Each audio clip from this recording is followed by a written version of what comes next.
El informativo.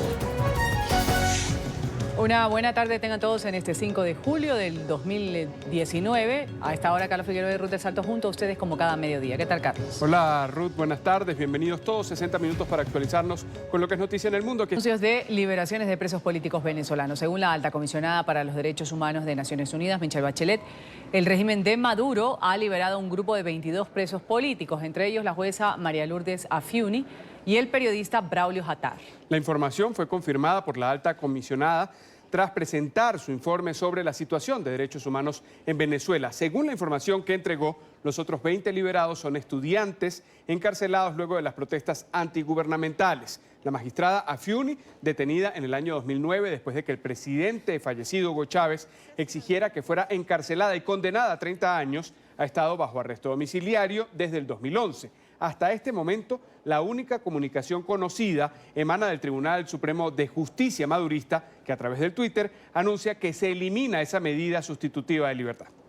Por su parte, Braulio Jatar fue detenido en septiembre del 2016 en Isla Margarita tras haber publicado una historia sobre las protestas contra el régimen madurista. Funcionarios de Maduro le imputaron cargos por lavado de dinero. El 24 de mayo del 2017 le otorgaron la casa por cárcel. Jatar celebró la liberación, pero aseguró que es limitada porque debe presentarse cada 15 días ante un tribunal y no puede salir del país. Dijo haber sido notificado solo verbalmente. La excarcelación de 62 detenidos a los pocos días de mi visita a Caracas, la liberación ayer de otros 22, entre ellos el periodista Braulio Jatar y la jueza Lourdes Afiuni, así como la aceptación de la presencia de 2 oficiales de derechos humanos en el país, las entiendo como muestras de un nuevo compromiso de las autoridades venezolanas con la resolución de los múltiples desafíos en materia de derechos humanos que enfrenta el país. Familiares de los presos políticos excarcelados en Venezuela celebran el anuncio de Michelle Bachelet. El presidente encargado, Juan Guaidó, ha insistido en que todas las personas que aún están detenidas por oponerse a las políticas del régimen de Nicolás Maduro deben ser liberadas. A esta hora, cientos de ciudadanos acuden al llamado del mandatario encargado y salen a las calles de Caracas para rechazar las violaciones de derechos humanos en el país. NTN 24 está en el lugar de la noticia con Oliver Fernández. Oliver, buena tarde, adelante. Muy buenas tardes para ti, Carlos, Ruth, amigos televidentes. Así es, a esta hora nos encontramos en la avenida Francisco de Miranda, justo donde está saliendo esta manifestación que llegará hasta la Dirección de Contrainteligencia Militar. Los ciudadanos marchando para rechazar la violación a los derechos humanos que se vive en Venezuela en los últimos años. Luego de este informe que ha publicado la alta comisionada para los derechos humanos de la ONU, Michelle Bachelet, ha habido diferentes reacciones. También se conoció, como ustedes muy bien lo decían, de la excarcelación de Braulio Jatar y también de la jueza María Lourdes Afiuni. Es importante destacar que la jueza Afiuni ya estaba en la calle. Ella tenía ya varios meses en la calle, sin embargo tenía una medida sustitutiva de libertad, es decir, tenía restricciones, no podía declarar a los medios de comunicación y tampoco podía salir del país. Estas medidas, según el Tribunal Supremo de Justicia, cesó esta medida que le tenía el régimen de Nicolás Maduro y evidentemente pues los ciudadanos han aplaudido que ya esta medida haya cesado, así como también la liberación de varios de los presos políticos, tanto acá en Caracas como también en el estado Lara. Es importante destacar que hoy temprano se realizó una sesión solemne en la Asamblea Nacional por celebrarse hoy el Día de la Independencia en Venezuela. Allí tuvimos la oportunidad de conversar con el presidente encargado de Venezuela, Juan Guaidó. Él celebró la liberación de los denominados presos políticos o la excarcelación, pero también dijo que es importante que sean excarcelados más de 600 presos políticos que aún continúan en Venezuela tras las rejas por pensar distinto. Veamos. Como siempre, cada vez que liberan un preso político, contentos por ellos y debemos insistir en la liberación de todos los presos políticos. El informe recomienda la disolución de las Fuerzas de Acciones Especiales. El gobierno interino que usted promueve, bueno, entendiendo además que es parte del aparato de persecución y represión, o sea, de exterminio en sectores populares. Porque ellos usan cada uno de los elementos distintos. El FAE para el exterminio en sectores populares, el SEBIN para perseguir a políticos, el DECIN para perseguir a militares. Carlos Ruth, Braulio Yatar también es otra de las personas excarceladas. Sin embargo, él envió un comunicado, dijo que no es total esta liberación, pues tiene medidas restrictivas, es decir, deberá presentarse ante los tribunales competentes. Ha dicho que es prácticamente una liberación a media. Vamos a ver qué fue lo que dijo. He sido informado verbalmente de una medida de presentación ante un tribunal cada 15 días con prohibición de salida del país y del estado donde resido. Se me ha indicado que seré oficialmente notificado de esto el día lunes en los tribunales de Nueva Esparta. Quiero agradecer a la alta comisionada Michelle Bachelet y a la ONU por su interés en mi caso, así como a todos quienes han hecho gestiones en mi causa, siendo tantos en Venezuela, en mi siempre Chile y en el resto del mundo que en este momento me es imposible nombrarlos a todos. De concretarse lo anunciado, esta excarcelación es una libertad limitada y condicionada a un proceso injusto e ilegal, como lo ha denunciado el Grupo de Trabajo sobre Detención Arbitraria de la ONU. Carlos Ruth, también ha habido un pronunciamiento por parte de la jueza María Lourdes Afiuni. Ella ha dicho que debe retomar su vida luego de 9 años que han sido de restricciones para la jueza María Lourdes Afiuni. Han dicho los abogados y también la comunidad, la sociedad civil, que fue una detención arbitraria por parte del régimen de Nicolás Maduro. Veamos qué fue lo que dijo. Y a quien durante estos 9 años y 7 meses me ha brindado un apoyo incondicional al caso en el que estuve sometida. Bueno, efectivamente estoy leyendo a través de ustedes que el Tribunal Supremo de Justicia de Maduro publica una nota donde establece que el juzgado 17 de juicio, quien me condenó unos meses atrás, me está levantando las restricciones, las medidas cautelares de las que he sido impuesta durante tantos y tantos años. Es un deber para mí saludarlos y darles, no digo infinitas gracias, de tener la palabra correcta para demostrarles mi gran gratitud a todo ese apoyo, donde ustedes han sido la voz de muchos que no tienen oportunidad. Oliver, justamente también la alta comisionada para los derechos humanos de la ONU, Michelle Bachelet, ella condenó el uso de la fuerza excesiva por parte del régimen madurista en manifestaciones antigubernamentales de años anteriores. Bachelet presentó en Ginebra, en Suiza, un informe muy duro sobre la visita de 3 días que realizó hace poco a Venezuela. La alta funcionaria alertó sobre la erosión del Estado de Derecho en la nación suramericana. Esto es lo que dijo. Nuestro informe señala a los ataques contra opositores políticos reales o aparentes y defensores de los derechos humanos, que van desde amenazas y campañas de desprestigio hasta detenciones arbitrarias, torturas y malos tratos, violencia sexual y desaparición forzada. Graves violaciones a los derechos fundamentales en Venezuela. La alta comisionada para los derechos humanos de la ONU, Michelle Bachelet, las ratifica mediante de un informe y a viva voz.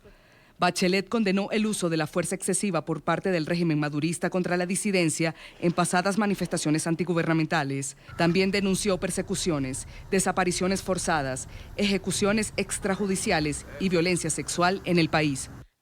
Mi oficina también ha documentado el uso excesivo de la fuerza en el contexto de las operaciones de seguridad por parte de las Fuerzas de Acción Especial, con asesinatos múltiples, principalmente de hombres jóvenes. Muchos podrían constituir ejecuciones extrajudiciales y deberían investigarse a fondo con la responsabilidad de los perpetradores. Bachelet, quien visitó Caracas y se reunió con Nicolás Maduro y el presidente interino de Venezuela, Juan Guaidó, hace 16 días, se refirió nuevamente al caso del capitán venezolano Rafael Acosta Arévalo, torturado y asesinado el pasado sábado. La muerte bajo custodia hace 6 días de Rafael Acosta Arévalo, un capitán de la Marina retirado supuestamente después de la tortura, es profundamente lamentable. Sé que se inició una investigación y se arrestó a 2 oficiales militares de contrainteligencia.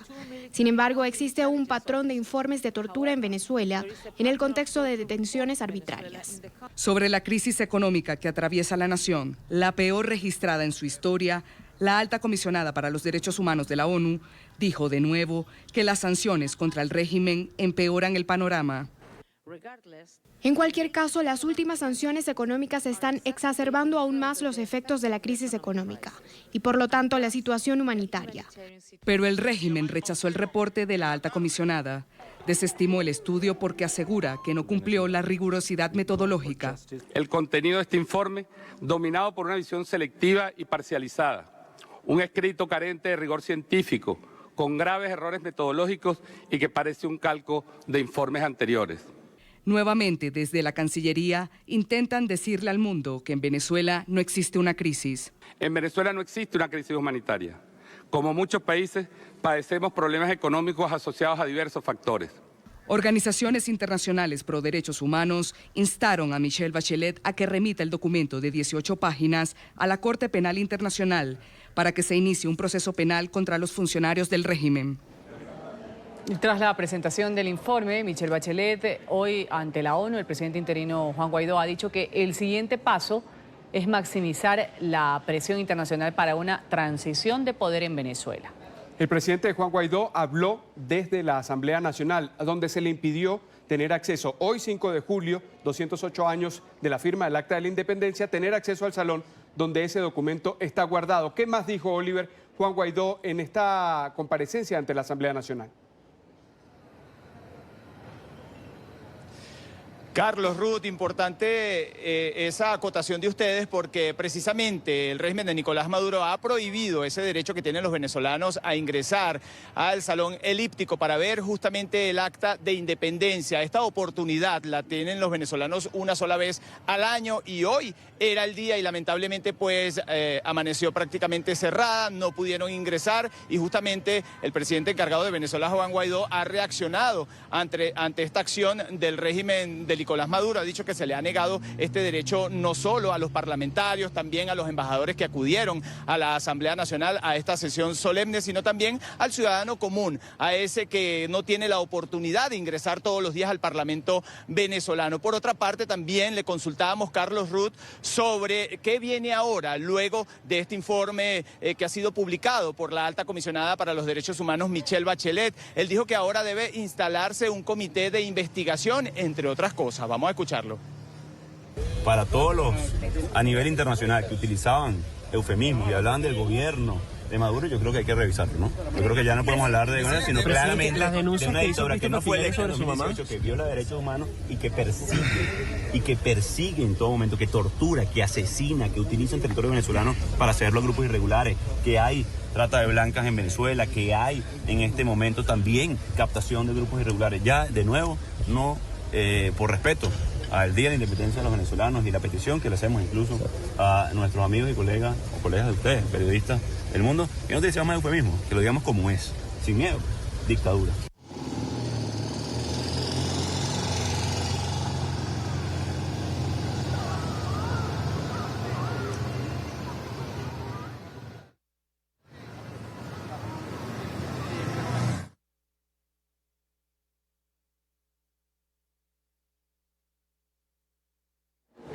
Lo repetimos, 5 de julio, 208 años de la firma del Acta de la Independencia en Venezuela, un día en el que también el presidente encargado Juan Guaidó ha convocado a los ciudadanos para que salgan a las calles y puedan expresarse alrededor de toda la situación de derechos humanos, sucesos recientes como la muerte de un capitán de corbeta luego de haber recibido tortura dentro de la cárcel, la agresión a un niño de 16 años que perdió ambos ojos cuando funcionarios policiales en el estado Táchira, fronterizo con Venezuela, estaba protestando simplemente porque no tenían gas doméstico para cocinar en su casa. Acompañaba a su madre, por cierto, había sido funcionaria del régimen de Nicolás Maduro y simpatizante chavista, y estaban en ese lugar cuando los policías los atacaron. Imágenes en vivo desde Caracas.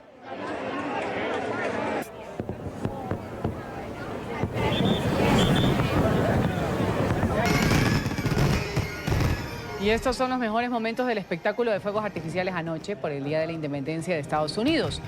Sobre los más reconocidos monumentos, tanto en Washington como en otras ciudades de la nación.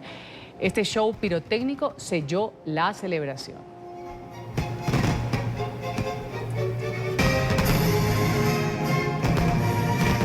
Y aviones militares rompieron la tradición en los festejos de la capital al sobrevolar la ciudad por orden del presidente Donald Trump.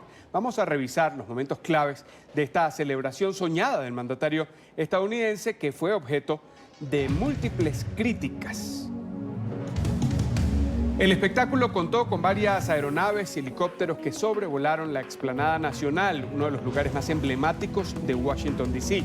2 aviones F-18 Hornet y 2 F-22 Raptor, entre otros, realizaron diferentes maniobras en el aire, causando emoción entre los asistentes.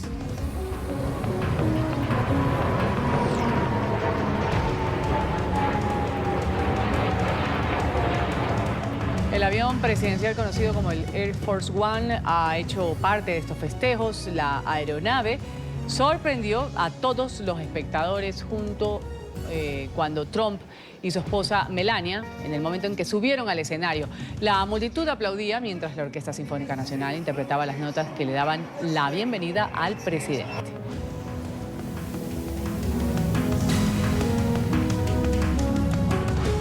Y uno de los momentos de clímax en la intervención del mandatario también hizo parte de estos festejos. Durante poco más de 10 minutos, el republicano compartió un discurso nacionalista en el que además resaltó la trayectoria militar de la Unión Americana. Sin embargo, las palabras de Trump se empañaron por la lluvia que dificultó la visibilidad de los espectadores. Esto por un cristal que estaba justo frente al mandatario. Ese mismo espíritu estadounidense que fortaleció a nuestros fundadores nos ha mantenido firmes a lo largo de nuestra historia. Hasta el día de hoy, ese espíritu corre por las venas de cada patriota estadounidense. Viven todos y cada uno de ustedes hoy aquí. En ese espíritu, audacia y desafío, excelencia y aventura, coraje y confianza, lealtad y amor, lo que convirtió a este país en la nación más excepcional de la tierra del mundo, y nuestra nación es hoy más fuerte que nunca. Es la nación más poderosa ahora. Analistas destacan el inédito discurso que ofreció el presidente Donald Trump durante la celebración del Día de la Independencia en el Memorial de Abraham Lincoln. Aseguran que este ha sido uno de los menos polarizados que ha dado durante su mandato. Sin embargo, hubo críticas por un error durante su alocución. Trump elogió al ejército revolucionario por haber tomado el control de los aeropuertos británicos en 1775, sin caer en cuenta que los viajes aéreos no ocurrieron en la Unión Americana hasta principios de la década de 1900. En Miami, Paola Serna tiene el reporte. Paola. Hola, ¿qué tal? Buenas tardes. Pues bien, pese al temor de los críticos de que el presidente Trump politizara su discurso del 4 de julio, salvo algunos intentos por relacionar los logros de Estados Unidos con su administración, se trató de un discurso patriótico en el cual el mandatario destacó las misiones militares de Estados Unidos, hizo un llamado a los jóvenes para enlistarse en las filas militares y también habló sobre el tema de las misiones espaciales, asegurando que Estados Unidos llegará a Marte. Las grandes críticas que se le hicieron fueron que lo que él estaba haciendo era politizar algo que ya tenía décadas en las que un presidente no había ido y donde era simplemente pues una celebración de la americanidad, si tú quieres. Y pues obviamente se pensaba que el discurso iba a ser el centro de esta campaña donde, en la que estamos, es la campaña por el 2020, ¿no? El discurso no fue absolutamente nada político. Sin embargo, hubo críticas en los errores históricos del discurso del presidente Donald Trump el día de ayer. Yo creo que le prepararon un discurso, ¿no? Y cuando al presidente Trump le preparan los discursos, él no es muy bueno en términos del delivery, ¿no? Per se, de cómo hace el discurso. Él es muy malo en la lectura de discursos. Y parece que hasta se confunde, ¿no? Porque o se confunde o los que le escribieron el discurso son muy malos historiadores. Desde hace cerca de 70 años, ningún presidente de los Estados Unidos había dado un discurso en Washington durante la celebración del 4 de julio. El último en dar este tipo de discursos fue el presidente Truman en 1951, en plena guerra con Corea. La información desde Miami, soy Paola Serna para NTN 24.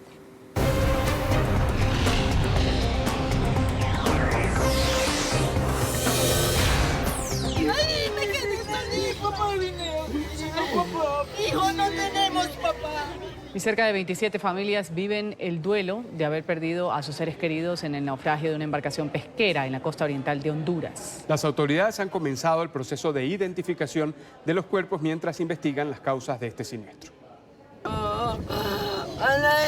Papito. No es el llanto de una sola madre, es el lamento de más de 20 familias en Honduras que hoy están de luto por la pérdida de sus seres queridos. Papá, no lo reconozco aún así. Ahora, en medio del duelo, tienen la difícil labor de identificar los cuerpos, muchos de ellos irreconocibles por el estado de descomposición. Que todavía no lo podemos identificar porque está demasiado, el cuerpo está feo, no pueden reconocerlo, entonces andamos tratando de traer a alguien que estuvo en el bote, que él sí sabe qué ropa estaba usando. El drama es mayor para quienes perdieron a más de un familiar. Ya son 7 personas, solo mi primo y mis sobrinos, que todavía no podemos identificar a todos, todavía nos falta mucho. Los sobrevivientes del naufragio narraron los momentos de pánico que vivieron en alta mar. Yo empecé a gritar, se hunde el bote, y entonces estaba cerrando la puerta, cuando yo puse los brazos y abrí la puerta, ¿me entiendes? Y cuando abrí la puerta, los otros muchachos empezaron a salir, ¿me entiendes?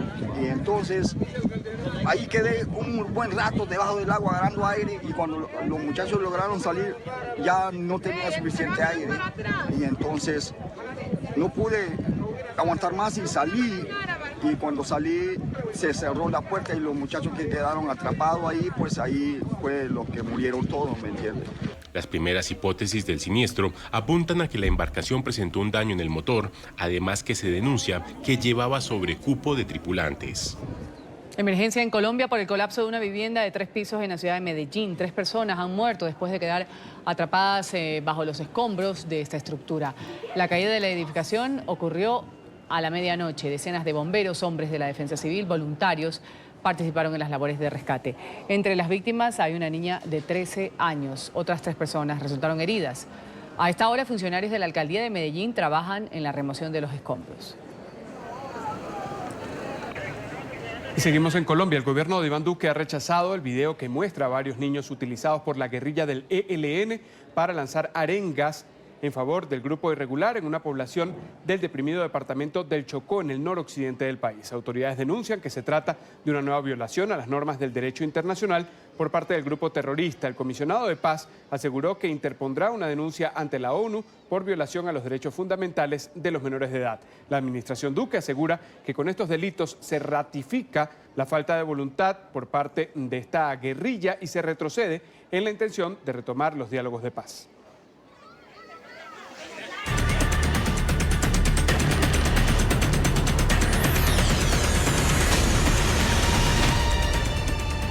Avanzan las investigaciones en México por el caso Odebrecht. La Fiscalía General de la República ha emitido una orden de captura contra Emilio Lozoya, exdirector de Petróleos Mexicanos Pemex. Según la boleta, el Ministerio Público aportó pruebas de presuntos actos de corrupción en los que estaría involucrada la compañía estatal. La orden se ha extendido a la esposa, la mamá y la hermana del empresario, sobre quienes también pesa una ficha roja del Interpol. Según la Fiscalía, los malos manejos y sobornos en Pemex empezaron en enero del 2017.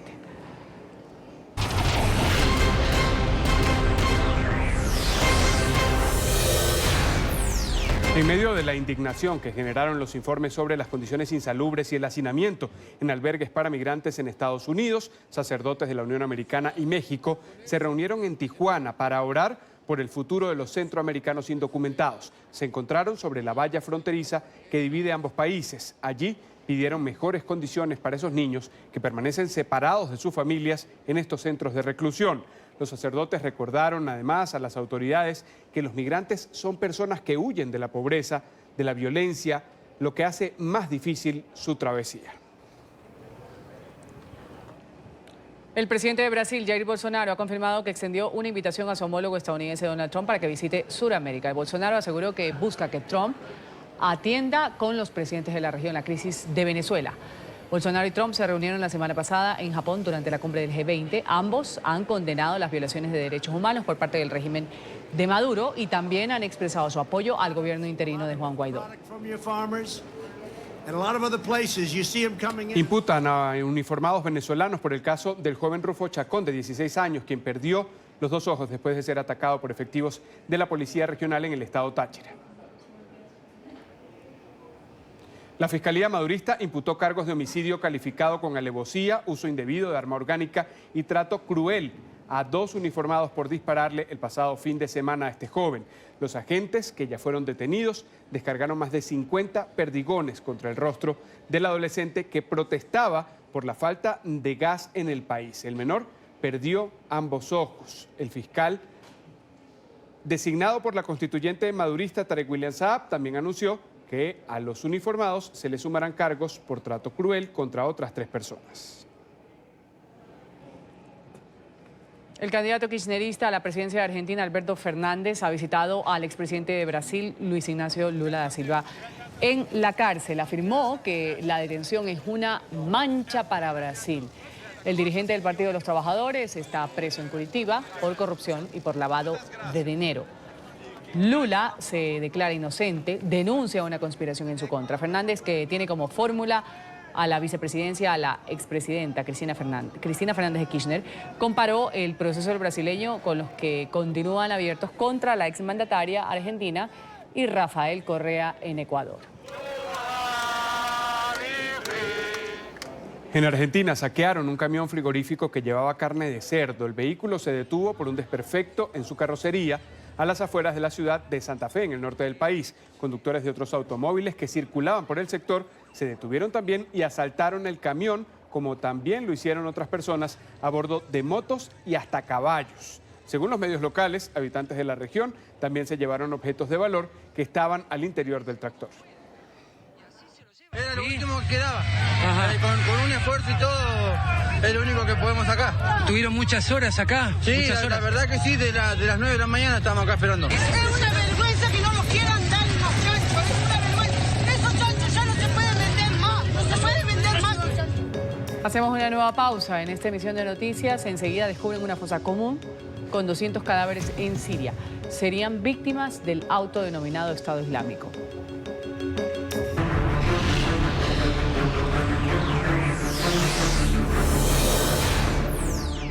Sobrecogedor hallazgo en Siria. Encontraron una fosa común con al menos 200 cuerpos. Fueron hallados en la ciudad de Raqqa. Según las fuerzas del régimen de Bashar al-Assad, serían víctimas del autodenominado Estado Islámico que ocupó la región entre el 2013 y el 2017. 3 personas han muerto y una resultó herida en Turquía tras la explosión de un carro bomba. El estallido tuvo lugar cerca de la frontera con Siria. Las autoridades están investigando las causas de la explosión, que se registró a menos de 1 kilómetro de la oficina del gobernador de la localidad.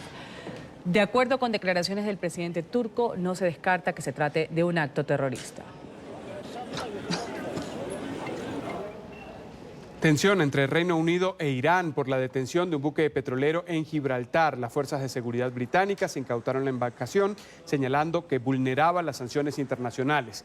Desde Teherán calificaron la operación de ilegal. Según reportes, el barco cargó petróleo iraní el pasado 17 de abril y lo transportaba hacia Siria. Nuevas protestas en Hong Kong contra el proyecto de ley que permitirá la extradición a China. Esta vez fueron las madres de los manifestantes que salieron a las calles. En la marcha participaron también mujeres mayores. Esta multitudinaria concentración tiene lugar después de varias semanas de intensas protestas. El Tribunal Supremo de España publicó hoy la condena contra los 5 hombres que abusaron sexualmente de una joven durante los Sanfermines en Pamplona en el año 2016 en el sonado caso de La Manada. En el texto, además de confirmar la sentencia de 15 años para los imputados, revelaron que la joven de 18 años fue agredida sexualmente hasta en 10 ocasiones en un lapso de 1 minuto y 38 segundos, según registros fotográficos y de video. Sin embargo, estiman que la violación duró entre 15 y 20 minutos en total. Contra la tauromaquia en España, semidesnudo, con cuernos y banderillas, decenas de ambientalistas se han manifestado en la plaza del Ayuntamiento en Pamplona contra las fiestas de los Sanfermines.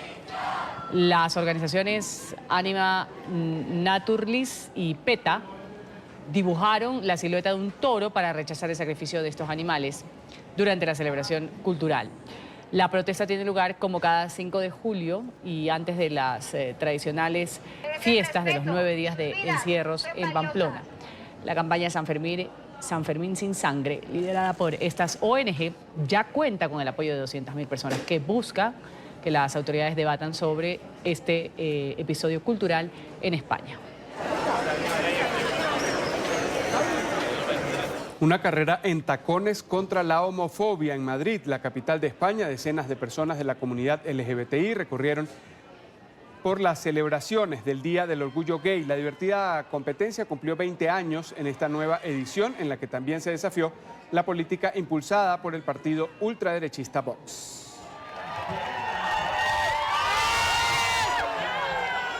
Así finalizamos el informativo de NTN24, el canal de las Américas. Agradecemos como siempre su atención y compañía. Sigan informados en Twitter, @NTN24 y en ntn24.com. Feliz tarde.